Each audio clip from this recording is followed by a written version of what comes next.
Hey guys, Chris here. Quick tip for you today. This one's about playing chords on the top 4 strings and ignoring the bottom 2. And the top 4 strings kind of get neglected, and this is a really cool way to start utilizing them and opens up a lot of possibilities as far as like lead playing and things like that go. Now the reason that you would want to use just the top 4 strings and ignore the bottom 2 is kind of twofold. First thing is if you're playing in a band setting and you have a guitarist, a bassist, frontman that's playing guitar, you have a drum kit, this kind of separates you from that. Second thing is it gets you in a good position to start playing lead lines, especially if you're familiar with pentatonics or you're trying to expand that. This is a really good way to do that. It really opens up a lot of possibilities as far as playing chords along with a rhythm, and then you kind of break away into a little bit of a lick, and then you go right back to playing chords. Everything is centralized and it makes it a lot easier. Now what is this trick, you might ask? Well, let me show you. Now to do this trick, you have to have a little bit of knowledge on bar chords, and basically what you're going to do is you're going to take a bar chord off of this low E string. So I'm going to do A major here, just because it's within reach and in frame. You're going to play the chord just as you would, but you're going to ignore these bottom 2 strings here. You're going to completely cut them out. Just kidding, we're not actually going to cut them out. My producer told me that we're not. Instead, you're just going to ignore that they're there. These strings don't exist anymore, at least for right now. And you're just going to play your D string, your G, B, and high E.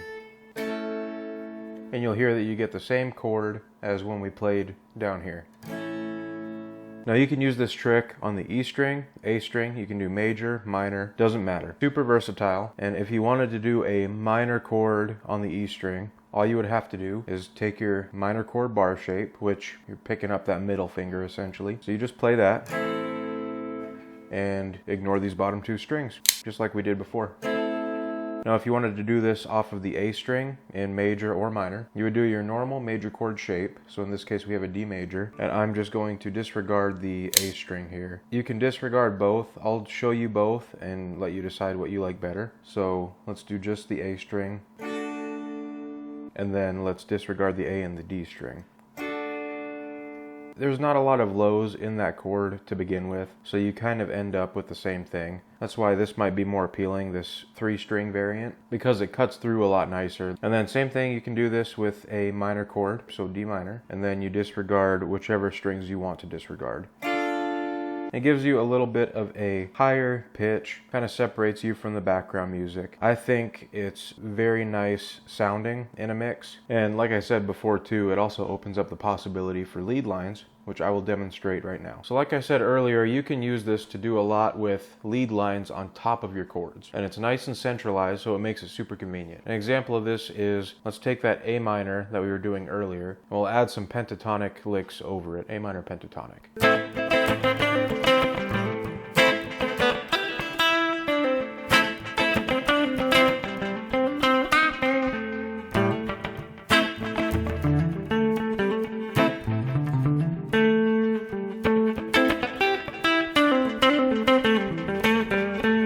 So you can see how convenient it is just to be sitting right there playing your chords, and then you can reach up, hit a lick, and you can just do that without having to fumble around. Now if we try that with the low A minor shape, you can kind of tell how it gets a little bit fumbly. So let's do that real quick here. I'll try and play a low chord shape, and then I'll hit these high notes, and you'll just see how terrible I am at life.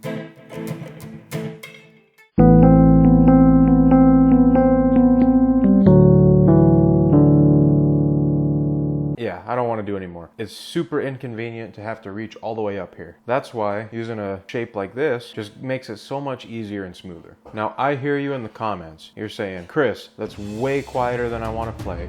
I want to be loud. I want to be heard. This is America. The time is now.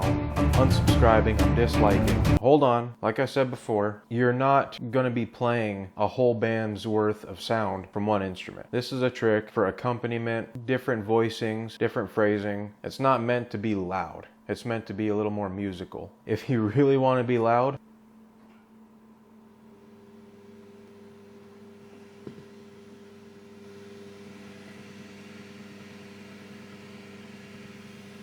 alrighty guys, like I said, just a quick tip today. Hopefully you liked it. Hopefully you learned something. If you did, subscribe, like the video, stick around for more because there will be. And like always, thank you and have a nice day.